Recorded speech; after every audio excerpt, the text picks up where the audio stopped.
जय गुरुदेव, जय गुरुदेव, जय गुरुदेव, जय गुरुदेव। कोटि कोटि करूं वंदना, अरब खरब प्रणाम। चरण कमल बिसरू नहीं, जय गुरुदेव नाम। चरण कमल बिसरू नहीं, जय गुरुदेव नाम। कोटि कोटि करूं वंदना, अरब खरब प्रणाम। चरण कमल बिसरू नहीं, जय गुरुदेव नाम।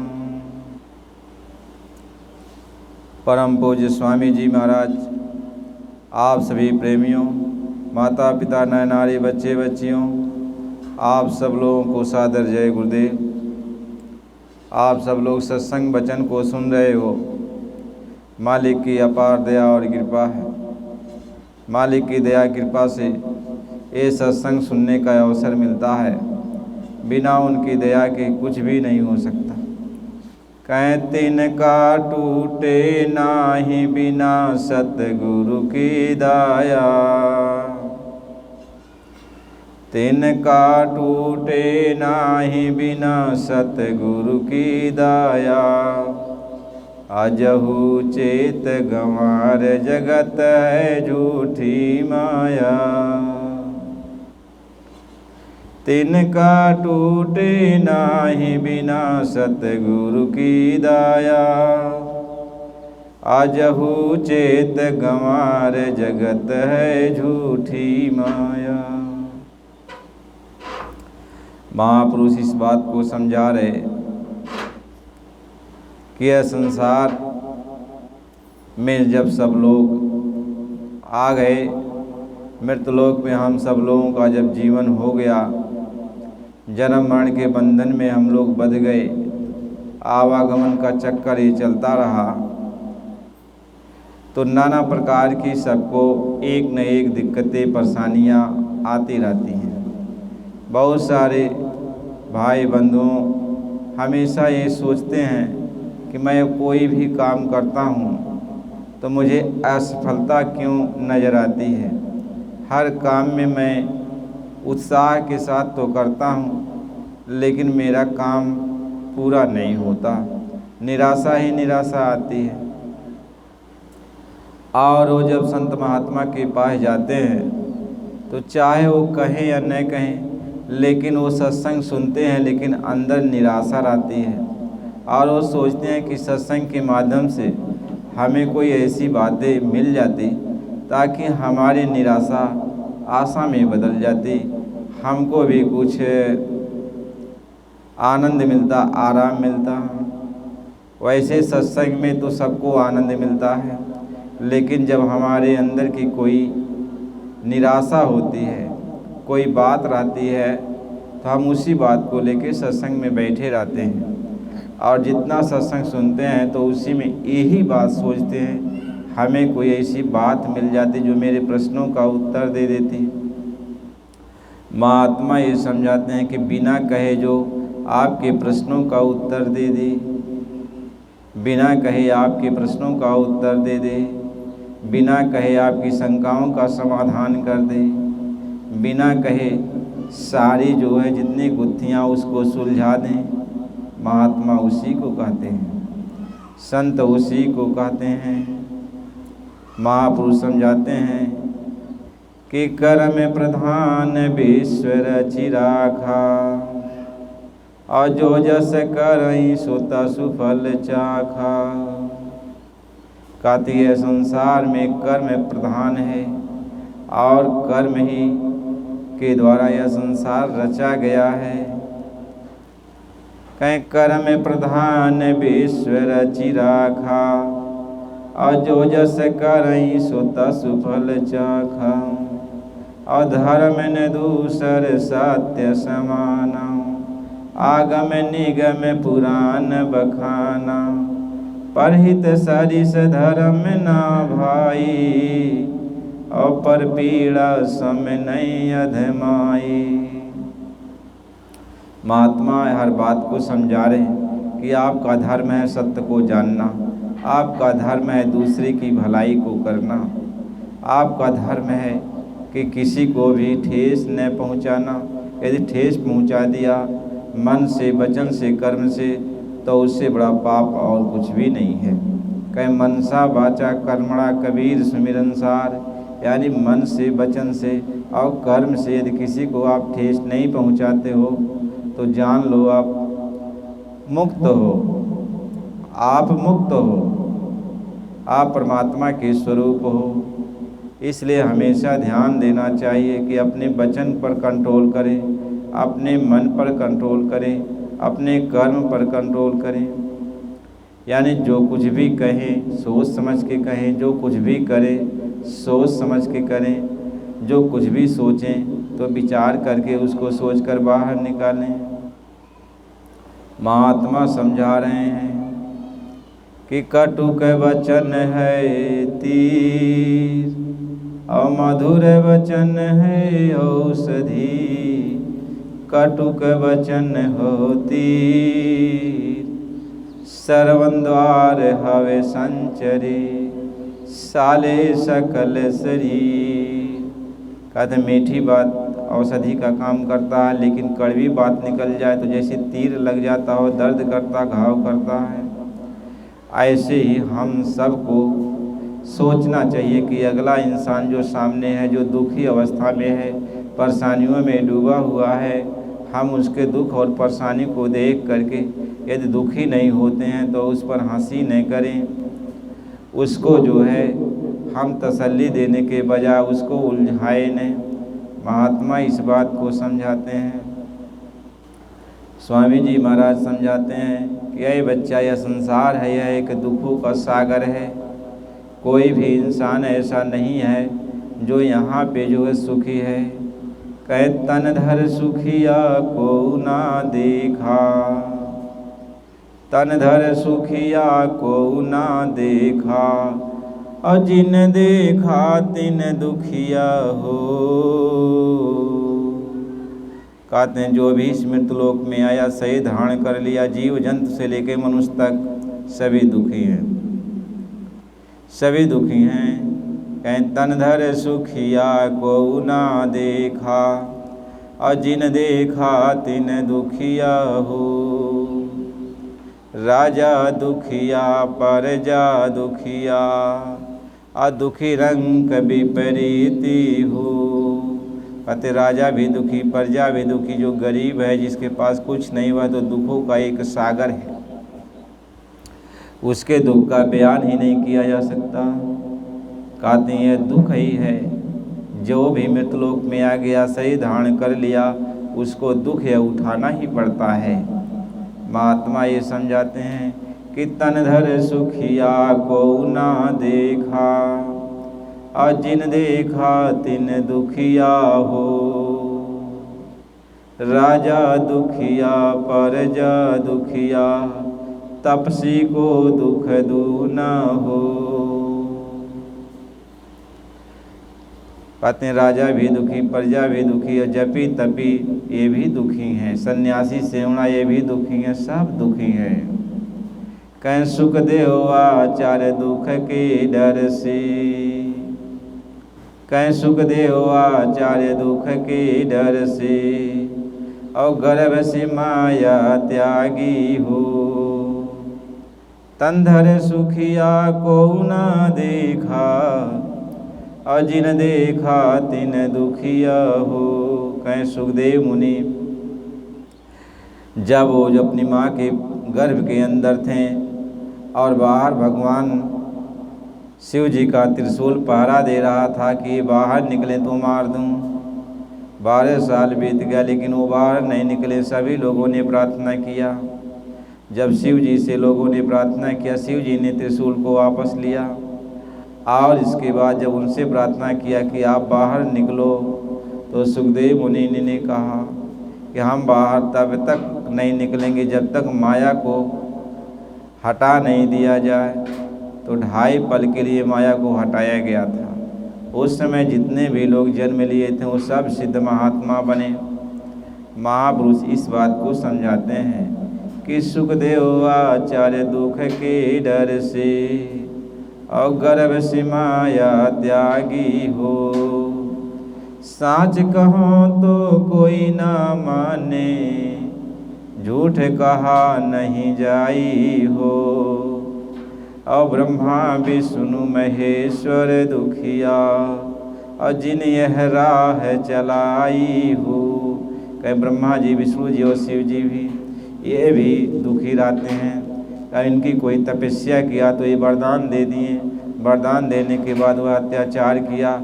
अब अत्याचार किया तो अब सबको दुख तकलीफ़ देने लगा। अब उनको दुख हो गया कि हमने इसको वरदान दिया, वरदान का दुरुपयोग किया। अब उसको मारने के लिए उन्होंने अवतार धारण किया, नाना कष्ट झेला। राम भी आए, नाना कष्ट झेला, कृष्ण भी आए, नाना कष्ट झेला। जितने भी देवी देवता आए सबको कष्ट झेलना पड़ा। तो महात्मा ये समझाते हैं कि जब कोई भी मानव शरीर को धारण करता है, कोई भी हो, मानव शरीर की बात इसलिए की जाती है कि और जीव जंतु अपने दुख सुख का बयान नहीं कर सकते, लेकिन मानव अपने जीवन का बयान कर सकता है, दुख सुख का बयान कर सकता है। आज हमारा कैसे बीता, कल कैसे बीता, आने वाला कल कैसा होगा, सोचता विचारता रहता है। महात्मा ये समझाते हैं कि बहुत सारे लोग हैं ये हमेशा सोचते हैं कोई काम करता हो तो फ़ायदा नहीं होता, असफलता ही नज़र में आती है। इसका मूल कारण क्या है? महापुरुष इस बात को समझाते हैं कि अब जो है यह जीव निराशा की तरफ चल पड़ता है। यदि उसकी मनोकामना पूरी नहीं होती, उसकी इच्छा पूरी नहीं होती और दर दर इस मंदिर में उस मंदिर में जाता है, इन महात्माओं के पास उन महात्माओं के पास जाता है कि मेरे दुखों का निवारण हो जाए। यदि उसके दुख का निवारण नहीं होता तो संतों महात्माओं के प्रति, भगवान के प्रति उसकी आस्था खत्म होने लगती है। वह इसलिए संतों महात्माओं के पास जाता है कि मेरा कुछ भला हो जाए। मंदिर मस्जिदों में इसलिए हो जाता है कि मेरा कुछ भला हो जाए। यदि जाने पर भी उसका भला नहीं होता तो उसका विश्वास खत्म होने लगता है कि कहीं कुछ है ही नहीं। तो महापुरुष समझाते हैं कि बच्चा सुन लो, इसमें न मंदिर कुछ कर रहा, न मस्जिद कुछ कर रहा, न संत महात्मा कुछ कर रहे हैं, और जो कुछ भी दुख और सुख का कारण बनता है यह हमारा जो है कर्म है, हमारा प्रारब्ध है। यह हमारा प्रारब्ध ही है जो हमारे दुखों सुखों का कारण है। लेकिन यह प्रारब्ध है जब हम जन्म लिए तो जन्म के साथ ही हमको मिल गया। कहीं कर्म करीमा लिखी रहा, कर्म करीमा लिखी रहा, अब कुछ लिखा न हो। अमासा घटे न तिल बढ़े, जो सिर फोड़े को। कहते तुम्हारे कर्म में विधाता ने जो लिख दिया, जन्म के पहले लिख दिया, तब तुम्हें ये मानव शरीर दिया। महात्मा समझाते हैं कि जब ये मानव शरीर तुम्हें मिल गया तो जैसे विधाता ने दुख सुख बनाकर तुमको लिखा है, वही धीरे धीरे धीरे धीरे जैसे तुम सियान होते हो, कोई न कोई जरिया बन करके दुख और सुख मिलने लगता है। महात्मा ये समझाते हैं कि कर्म करीमा लिखी रहा, अब कुछ लिखा न होए। अमासा घटे न तिल बढ़े, जो सिर फोड़े को। महात्मा समझाते हैं, एक दृष्टांत देते हैं कि एक गांव में एक प्रेत प्रकट हो गया, और जब वह प्रेत प्रकट हो गया तो गांव के लोगों को धीरे धीरे जो है वह अपना आहार बनाने लगा। तो एक घर में एक नई नवेली दुल्हन आई हुई थी, उसका पति और उसके सास ससुर, वह प्रेत ने धीरे धीरे जो है उसके सास ससुर को खा गया, फिर उसके पति को भी खा गया। अब उसकी जब बारी आई तो वह सोचने लगी कि मेरे पेट में एक बच्चा है और मैं यहाँ रहूँगी तो प्रेत मुझको खा जाएगा। तो वह अपने बच्चे को लेकर के उस गांव को छोड़कर अपने नैहर चली गई। महात्मा समझाते हैं नैहर में जो है रहने लगी बहू, और बच्चे का जन्म नैहर में हो गया। अब एक कुछ समय बीत गया, ज़्यादा समय बीत गया। अब बच्चा धीरे धीरे सयाना हो गया। और जब बच्चा अपने जो है अपने साथी सहपाठी के साथ खेलता तो कभी कभी बच्चों से लोग पूछ बैठते हैं कि तुम्हारे पिताजी कहाँ हैं। तो बच्चा कुछ जवाब नहीं देता। माँ से जब पूछता तो माँ जो है आना कानी कह करके इधर का उधर बात कह के टाल दिया करती थी। एक दिन जो है कोई बात बच्चों में आपस में हो गया तो किसी बच्चे ने ऐसा कुछ बोल दिया कि तू यदि अपने पिता का नाम नहीं बताएगा तो तू हमारे साथ नहीं खेल सकता है, यह तुम्हारा घर नहीं है, यह तू अपने नाना के यहाँ पल रहा है तो दूसरे के टुकड़ों पर पल रहा है। यह बात उसको लग गई। वह अपनी माता के पास जाके कहने लगा, माता मुझे यही बताओ मेरा घर कहाँ है, मेरे पिताजी कहाँ हैं। अब वो माँ नहीं कुछ बोल रही थी।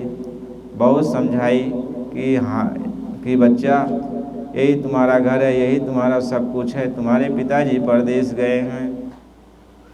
लेकिन बच्चे को समझ में नहीं आया। बच्चे ने कहा कि नहीं, लोग ये कहते हैं कि ये मेरे नाना का घर है, मेरा घर कहाँ है। यदि तुम नहीं बताओगी तो मैं अपनी जान दे दूँगा। और उस पर तुल गया। जब जिद कर लिया बच्चा तो माँ ने उसको सारी हकीकत बता दी। अब बच्चा जो है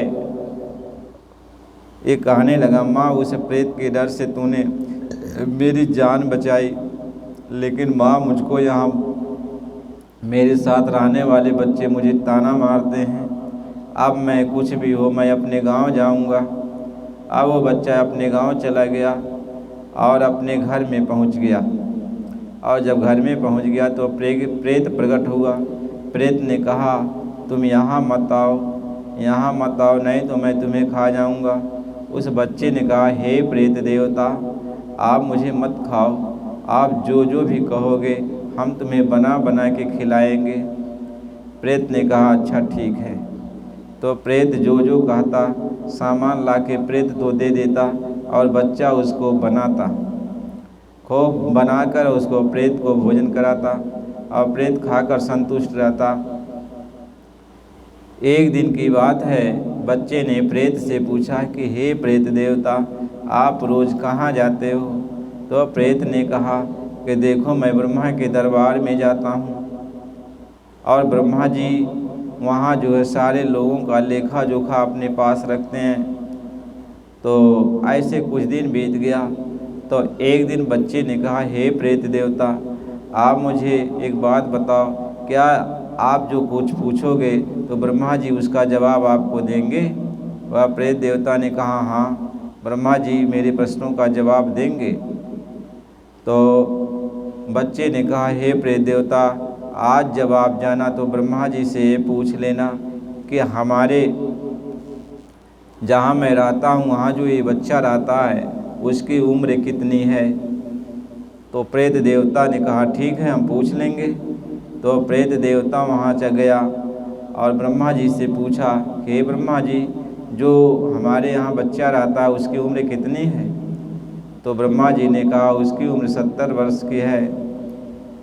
आ करके वह प्रेत देवता ने बच्चे की बताया कि तुम्हारी उम्र 70 वर्ष है।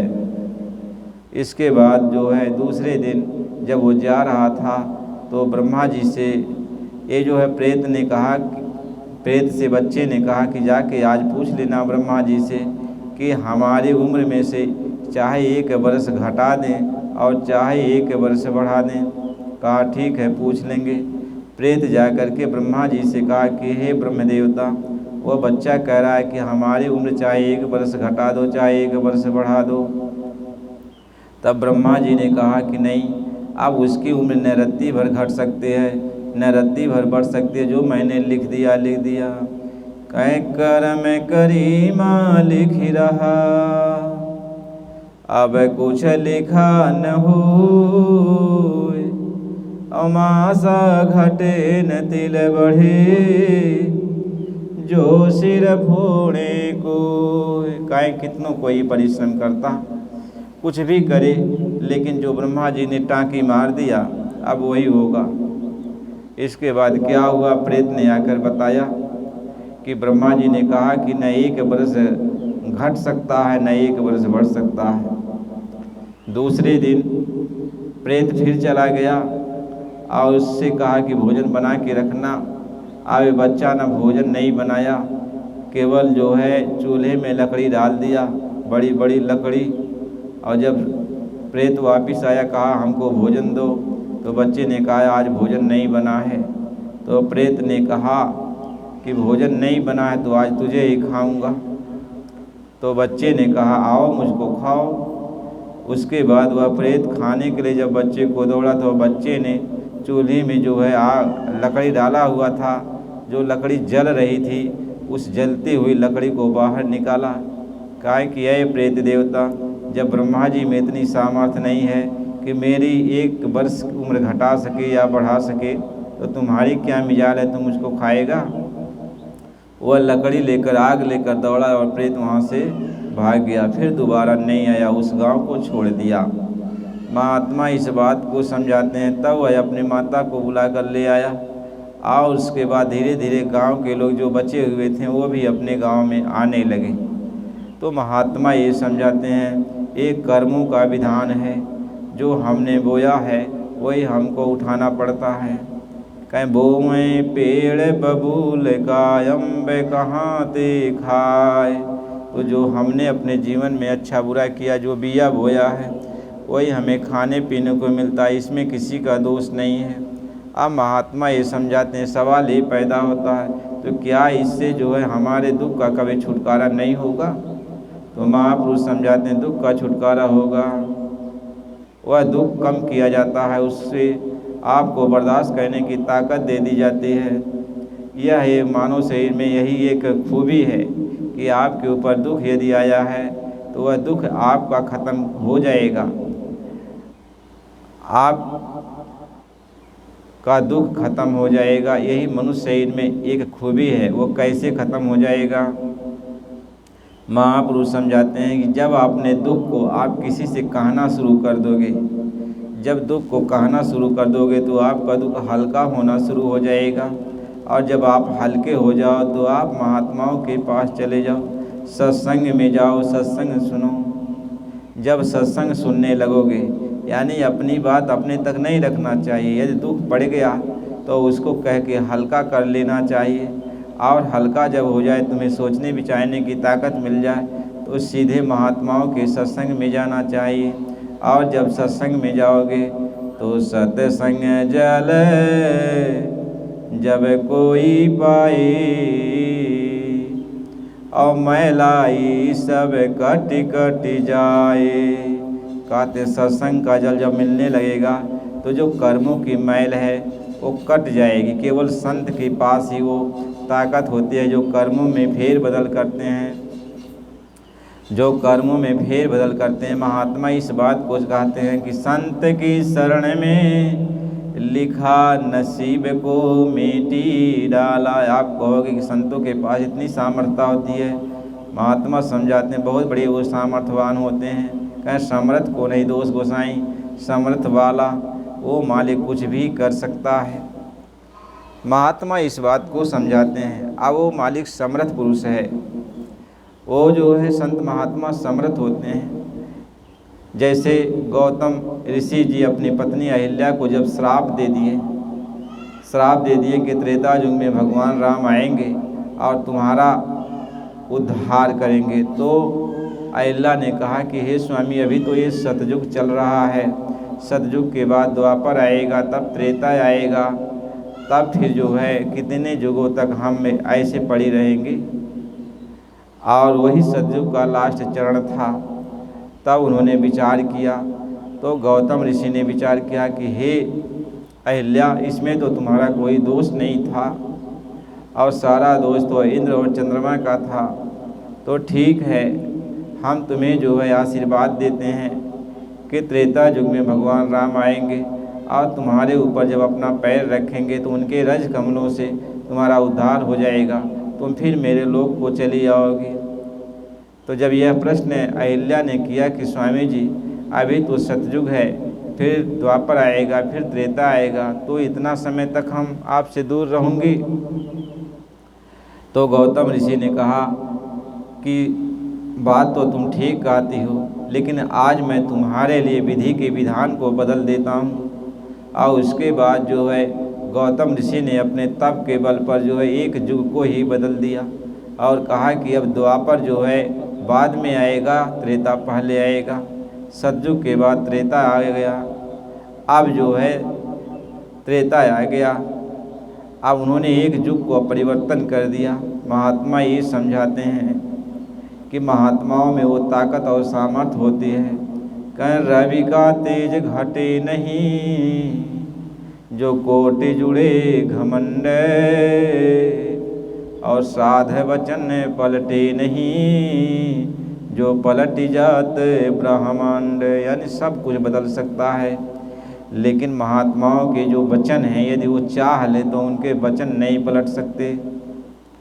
कहीं रवि का तेज घटे नहीं, जो कोटि जुड़े घमंड, और साध वचन पलटे नहीं, जो पलटे जात ब्रह्मांड। तो महात्माओं के वचन पलट नहीं सकते, इसलिए जो सर्वशक्तिमान महापुरुष हैं उनके सत्संग में जाओ। कहीं संत की शरण में लिखा नसीब को मिटी डाला। कहते हैं जब आप संतों के शरण में जाओगे तो उनके पास एक औषधि होती है, नाम रसायन होता है, वह आपको पिला देते हैं, सत्संग सुनाने लगते हैं, तो आपके कर्मों में फेर बदल हो जाता है। यानी जो ज़्यादा बुरा कर्म है उसकी सफाई कर देते हैं, वह हल्का हो जाता। बुराई तो रहती है, उसका दुख तो आपको उठाना है। जैसे बहुत ज़्यादा कष्ट है तो उसका जो है थोड़ा सा आपको कष्ट उठाना पड़ता है और सारा उसको वो साफ़ कर देते हैं। पूरा तो साफ़ नहीं करते, हल्का फुल्का रह जाता है। महात्मा इस बात को समझाते हैं। इसलिए जिनको असफलता महसूस होती है कि मेरे काम पूरे नहीं होते, महात्मा समझाते हैं कि उनके काम पूरे होने लगेंगे जब वो संतों के पास जाने लगेंगे, उनके सत्संग को सुनने लगेंगे, प्रेम प्यार से सत्संग में बैठने लगेंगे, मन लगाकर वो सत्संग सुनेंगे, एक एक वचन को उनका अमल करेंगे, ग्रहण करेंगे।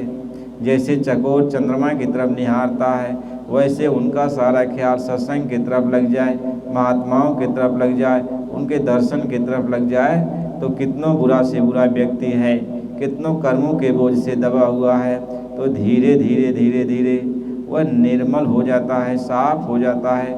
उसके कर्म बहुत खोटे रहे लेकिन वह कर्म साफ हो जाते हैं, वह साध बन जाता है, साधु बन जाता है। यानी उसके अंदर निर्मलता आ जाती है और कोई उपाय नहीं होता। केवल महात्माओं के सत्संग में जाने से, उनके वचन को सुनने से, उनके सत्संग वचन को सुन करके आप जो है अपने कर्म के नसीब को, जो भी नसीब में आपके लिखा हो उसको मिटा सकते हो। और जब मिट जाएगा वो तो आप यहाँ भी खुश और आगे भी खुश। लोग कहेंगे कितना दुखी आदमी था लेकिन फिर भी खुशहाल कैसे हो गया। यह संतों महात्माओं के सत्संग के प्रताप से महात्मा ये समझाते हैं। महापुरुष लिखते हैं कि पलटू भजन के प्रताप से, पलटू नाम के प्रताप से, पलटू गुरु के प्रताप से। कहें भजन के प्रताप से, नाम के प्रताप से, गुरु के प्रताप से। यानी संतों के पास जाओगे तो गुरु मिल गए, उनको जो भी रास्ता बता दिए, वो नाम मिल गया, उनका सत्संग मिल गया, तो वही महात्मा लिखते हैं कि पलटो नाम के प्रताप से रहूं जगत में सो। पलटू नाम के प्रताप से रहूं जगत में सो। होन हार सो होगी होनी अनहोनी न हो। कहे जो होनहार होना था वो तो होगा, अनहोनी होने नहीं पाएगा। मैं गुरु के प्रताप से, संतों के प्रताप से अब खुशहाल रहता हूँ। महात्मा ये समझाते हैं कि इस तरीके से जो भी दुखी हैं, जो भी तकलीफ़ में हैं, जिनकी कोई भी काम करते हैं पूरा नहीं होता, असफल होते जाते हैं, दुखों का पहाड़ उनके सामने खड़ा हो जाता है, वो उनको कोई सहारा देने वाला नहीं मिलता। महात्मा ये समझाते वो महात्माओं के सत्संग में जाएंगे तो उनको भगवान सहारा देने लगता है, क्योंकि संतों के हृदय में भगवान बसते हैं। और जब संतों के पास कोई जाता है तो भगवान संतों की इच्छा के अनुसार उनकी मदद करने लगते हैं। इसलिए महात्मा ये समझाते हैं कि मैं भगतों का भगत, नाम भगवान व्यर्थ ही मेरा। कि मैं अपने भक्तों का भगत हो जाता हूँ और मेरे भक्तों का जो भगत बन जाता है, मैं उसके सारे कामों को पूरा करने लगता हूँ। तो जब भगवान ही आपके काम को पूरा करने लगेंगे तो बताओ आपके कर्म में कितनों खोटापन है, कितनों पाप रखा हुआ है, आपके कर्म में कितनों दुख लिखा हुआ है। लेकिन जब भगवान ही आपका साथ देने लगेंगे तो फिर आपके जो दुख कर्म हैं वो उस पर कैसे आभास होगा। आप दुख को धीरे धीरे ऐसे सह लेंगे कि पता नहीं चलेगा, क्योंकि भगवान आ जाते हैं, भगवान मदद करने लगते हैं। इसलिए भगवान कहते हैं कि जब मेरे भक्तों का भक्त चलने लगता है तो मैं उसके पैरों तले अपना हाथ रख देता हूँ, उसके सिर पे अपना हाथ रखता हूँ। अब जो है चाहे ऊपर से कोई आफत आए तो भी वह मेरे हाथ पे पड़ता है, और नीचे से कोई प्रहार करे तो मेरे हाथ पड़ते हैं, और अगल बगल मैं अपना छत्र छाया रख देता हूँ, चारों तरफ से उसकी संभाल करता हूँ। इसलिए महात्मा ये समझाते हैं भगवान भगत के बस में होते आए हैं, भगवान भगत के बस में होते आए हैं, भगवान भगत के बस में होते आए हैं। इसलिए संतों महात्माओं का सत्संग बहुत ज़रूरी होता है। और जब आप सत्संग सुनने लगोगे, महात्मा कोई भी प्रकरण ले ले, चाहे कोई भी प्रकरण लेके आपको सुनाए, उससे मतलब नहीं होता। मतलब ये होता है कि आप कितना समय महात्माओं का संपर्क कर रहे हो, कितना समय उनकी संगत सोहबत आप कर रहे हो, कितना समय उनके वचन को सुन रहे हो। तो वह क्या होता है कि वह एक शीतल जल है, गंगा की धारा है, उसमें आप स्नान कर रहे हो, आपकी वो सफाई करते हैं, साफ़ सुथरा आपको करने लगते हैं। जैसे गंगा जी की धारा में आप चले जाओ, गंगा जी की धारा में जितना समय तक आप रहोगे आपको शीतल जल ही प्राप्त होगा, आपको ठंडक ही महसूस होगी। महात्मा ये समझाते यही है कि सत्संग एक बाती गंगा है। कह सत्संग की बातें गंगा में, सत्संग की बातें गंगा में, तो इसमें लगा ले गोता। सत्संग की बातें गंगा में, तो इसमें लगा ले गोता, वरना जाएगा इस दुनिया से रोता रोता, फिर पछताएगा कोई न साथी तेरा साथ निभाएगा। कहते हैं बस तुम्हें सत्संग में जाने की ज़रूरत है। महापुरुषों का सत्संग जब तुम सुन लोगे, सत्संग वचन को सुनने लगोगे, तो फिर आपके जीवन ही बदल जाएंगे।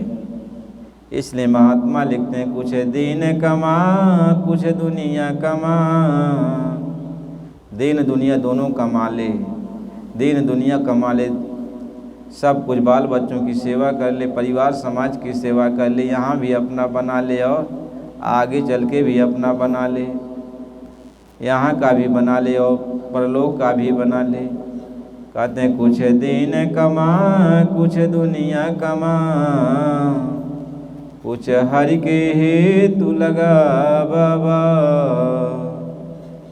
यह जन्म तुझे अनमोल मिला, तू नाहक में गवा बाबा, तू नाहक में गवा बाबा। कहते हैं मानो से तुमको अनमोल मिला है तो अपना यहाँ खेती दुकान दफ्तर बाल बच्चों की सेवा इसको भी ईमानदारी मेहनत से कर ले और समय निकाल कर संतों महात्माओं के शरण में जाकर उनके सत्संग को सुन ले और जो रास्ता बताएं उस रास्ते पर तू 1 घंटे आधे घंटे सुबह शाम समय निकाल कर तू भजन कर ले। महात्मा इस बात को समझाते हैं। कहते हैं कर ले निज काज जवानी में, कर ले निज काज जवानी में, इस 2 दिन की जिंदगानी में। मेहमान जवानी जाती है फिर लौट कभी न आती है।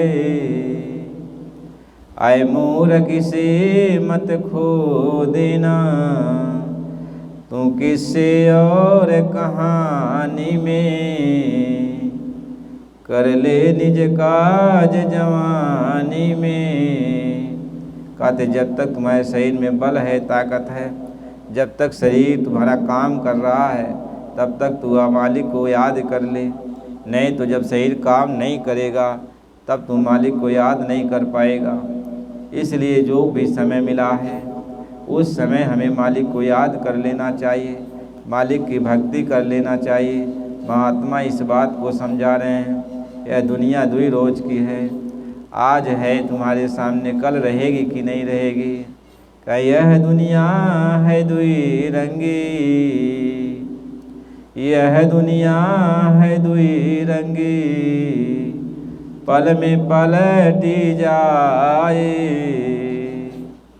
जो सुख में सोए रहें वाह को दुखी बनाए। यह दुनिया 2 रंगी है, आज आपको सुख मिल रहा है तो कल दुख मिलने लगेगा, दुख मिल रहा है तो कल सुख मिलने लगेगा। इसका ये फेर बदल चलता यह चक्र है, यह काल चक्र ऐसे घूमता रहता है। इसलिए कब क्या हो जाए, कब क्या हो जाए इसका कोई ठौर ठिकाना नहीं। इसलिए गुरु का नाम जपो करो। कहें गुरु का नाम जपा कर भाई, और तेरी बिगड़ी बात बनी जाई। कहते हैं इसलिए तुम मालिक के पास जाकर, संतों महात्माओं के पास जाकर उनसे रास्ता लेकर के उस नाम का तुम जाप करो। कहें गुरु का नाम जपा कर भाई, और तेरी बिगड़ी बातें बनी जाई। तो जो बिगड़ा हुआ है वो सब बनने लगेगा, क्योंकि गुरु का जो नाम है वह एक औषधि है, वह बहुत बड़ी एक ताकत है। उस नाम का हमेशा इस्तेमाल करो, उस नाम का हमेशा जाप करो। मालिक इस बात को समझाते हैं। इसलिए हमें आपको सबको चाहिए गुरु की भक्ति में लगना चाहिए। गुरु की भक्ति जब हम करेंगे तभी ये काम हो सकता है। गुरु के पास जाएंगे, उनका सत्संग सुनेंगे, उनके वचन को सुनेंगे।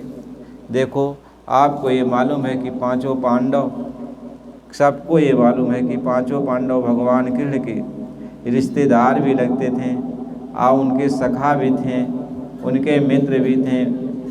तो महात्मा ये समझाते हैं कि 5 पांडव जिनके आप सारथी,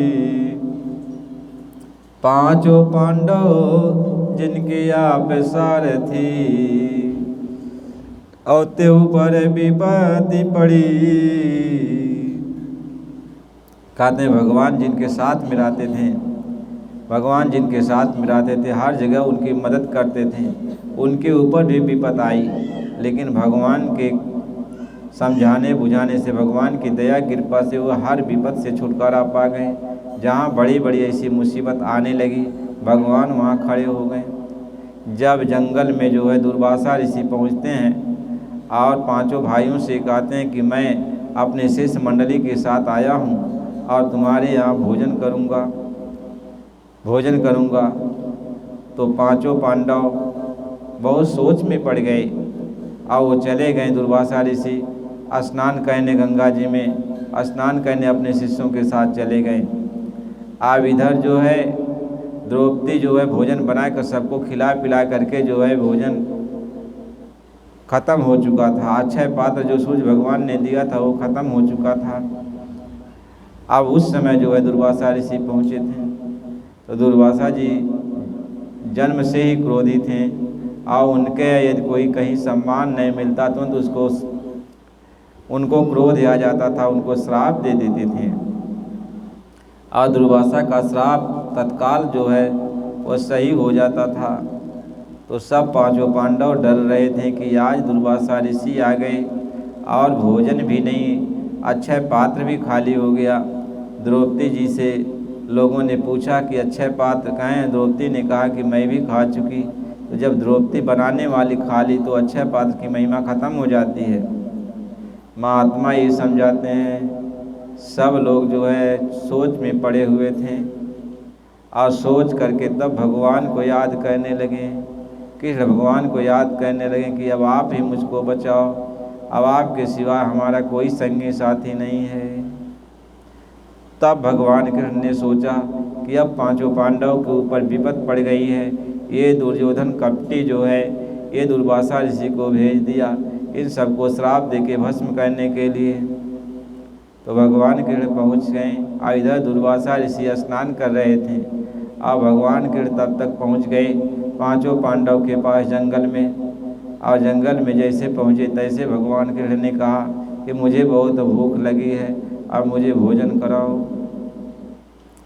तब सभी लोगों ने कहा कि हे केशव, जिस संकट के निवारण के लिए हम लोगों ने आपका स्मरण किया है और वही तो आप भी कह रहे हो भोजन सब खत्म हो गया है। तब जो है भगवान कृष्ण ने कहा कि अक्षय पात्र में द्रौपदी से कहा कि देखो कुछ है, तो साग का तिनका दाना लगा हुआ था थोड़ा सा, कहें वही हमको दे दो। जब वह तिनका उन्होंने खा लिए, भगवान कृष्ण ने अपने पेट को ठोक दिया। उनका ऐसा ठोकना ही था कि दुर्वासा ऋषि का पेट फूलने लगा, उनके भक्तों का, शिष्य मंडली का, जितने भी लोग सबका पेट फूलने लगा। सब लोग सोचने लगे कि बिना खाए ही पेट इतना भारी हो गया, इतना फूल रहा है, और अभी जो है अब उनके यहाँ पांडव के यहाँ भोजन करना है तो हम लोग कैसे भोजन करेंगे। और वो भीम हैं और सभी लोग हैं, ज़बरदस्ती करेंगे कि नहीं आप भोजन करो, तो बड़ी दिक्कत हो जाएगी। अब जो है दुर्वासा ऋषि अपने शिष्य मंडली के साथ विचार करें तो क्या करें। अब दुर्वासा ऋषि अपने शिष्य मंडली के साथ अब वहाँ से भाग गए, चले गए। महात्मा ये समझाते हैं, तो जब भगवान जिनके सारथी हैं तिस पर भी विपत पड़ रही है, लेकिन विपत में वो सहायक हो जाते हैं। जब द्रौपदी का वस्त्र हरण किया जाने लगा और सभी लोगों ने जो है द्रौपदी की मदद करने से इनकार कर दिया, तो द्रौपदी पुकारी है कि अब मेरी लाज राखो हरि। और द्रौपदी पुकारी है कि अब मेरी लाज राखो हरि। और पांचों पति मोरे भय मौन, और कोई न सहायता करी कि द्रौपदी पुकारी है कि अब मेरी लाज राखो हरि। तो द्रौपदी जब पुकारी भगवान कृष्ण से कि मेरी लाज राखो भैया, तो भगवान कृष्ण ने अब द्रौपदी की लाज बचाने के लिए वहीं से अपना हाथ को बढ़ा दिया और उनके हाथ से जो है वस्त्र निकलने लगे और द्रौपदी की साड़ी में वो जो है वो सारे वस्त्र समाने लगे। और जो है कहें 10,000 हाथी का बल दुशासन को था। वह खींचते खींचते थक गया, लेकिन वह साड़ी ख़त्म नहीं हुई। तब दुशासन ने यही कहा था कि साड़ी बीच नारी है, कि नारी बीच सारी है, और सारी ही की नारी है, या नारी ही की सारी है। वह दुशासन कहने लगा कि ये नहीं समझ में आता कि यह सारी ही की नारी बनी है, कि यह नारी ही की सारी है, कि सारी के बीच में नारी है, कि नारी के बीच में सारी है। वह थक गया, थकते थकते वह गिर पड़ा। महात्मा ये समझाते हैं। और जब गिर पड़ा तो उसके हाथ से जो है द्रौपदी का वो आंचल छूट गया और द्रौपदी अपने आंचल को फिर लपेट ली। महात्मा ये समझाते भगवान जिसका सहायक हो जाता है, जहाँ पर कृपा राम के होई, और तह पर कृपा कराएंगे सब कोई। कहते जिस पर भगवान की कृपा हो जाती है, मालिक की कृपा हो जाती है, संत सद्गुरु की कृपा हो जाती है, उस पर सब कोई कृपा करने लगते हैं। और जिस पर भगवान की कृपा नहीं तो उस पर कोई कृपा नहीं करता। इसलिए भगवान की कृपा प्राप्त करने के लिए संतों के पास जाओ और महात्माओं का सत्संग सुनो, उनकी सेवा करो, उनका दर्शन करो।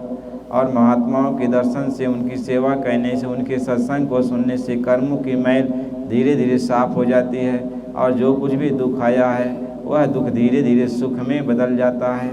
इसलिए प्रेमी भाई बहनों, आप असफल जो होते हो आप चिंता मत करो। आप मालिक के शरण में आए हो तो मालिक के प्रति भरोसा करो और उनके सत्संग को कह के सुनो और उस पर अमल करो, उनकी सेवा में लग जाओ, वो जो कहें वो करो। महात्मा इस बात को समझाते हैं। आगे आपको फिर आगे सत्संग मिलेगा, लेकिन आप सत्संग को पूरा सुनते रहो। मालिक की बड़ी दया और कृपा है। यह सत्संग बड़े भाग से आपको मिला है और मिलता रहेगा। मालिक की दया कृपा बरसती रहेगी। आप मालिक का सत्संग, गुरु का सत्संग, महात्माओं का सत्संग बराबर सुनते रहना। आप नए प्रेमियों जो आप इस सत्संग को सुन रहे हो, यदि आप नए हो तो इस चैनल को लाइक और सब्सक्राइब कर दीजिए, और ताकि आपके पास बराबर ये सत्संग जाता रहे और सत्संग आप बराबर सुनते रहो। और पुराने प्रेमी जो हैं, पुराने हमारे भाई माता पिता हमारे जो हैं, वो इसको सुनते रहें और लाइक कमेंट करते रहें। हमें बड़ी खुशहाली होगी कि आप मुझे अपना समझते हो, तो यह सत्संग बराबर आपको मिलता रहेगा। जय